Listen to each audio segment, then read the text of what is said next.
Hello everyone, this is my week 2 video submission. Back in December, my program coordinator at Humber College came to me begging for me to teach an additional course. And for me, an additional course is another 6 hours a day of teaching and another day. And I knew my schedule for the new year was really busy. So I said, no, I don't have the capacity to do it. Begged me and begged me and begged me. Said, look, we don't have anyone else to teach it, and blah blah blah blah blah blah blah. So I said, fine, and I reorganized a few things so that I could be there on that day of the week to teach the course. But it meant that on my days of teaching, I was in, teach the course, my courses, and then out. I had no extra time. I did all the work that was, that's in my job description, but I had no extra time to do anything else. So fast forward to a few weeks ago, I reached out to him just to connect on the term because we hadn't spoken much since the end of the term. And he said, Jason, I have some feedback for you. And he says, I'm a straight shooter, so I'm going to give you the feedback. He says, by all accounts, your teaching was great, and you received good feedback from the students. But he said, I feel like our relationship suffered this last term, and that he said you weren't around.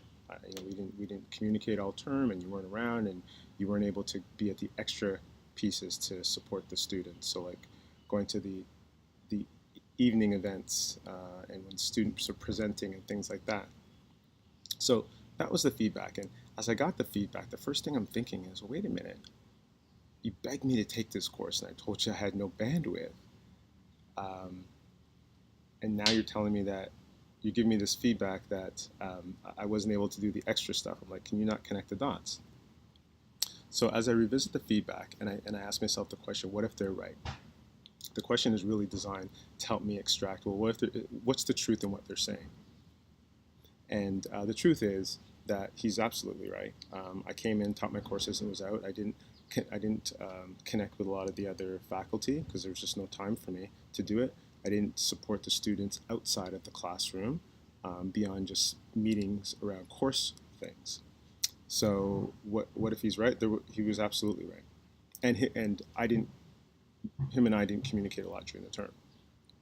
What's the problem I have the opportunity to solve? Well, the problem is that we have students who sometimes feel disengaged, and because if they feel disengaged, they don't perform as well. So the problem I have the opportunity to solve is student success.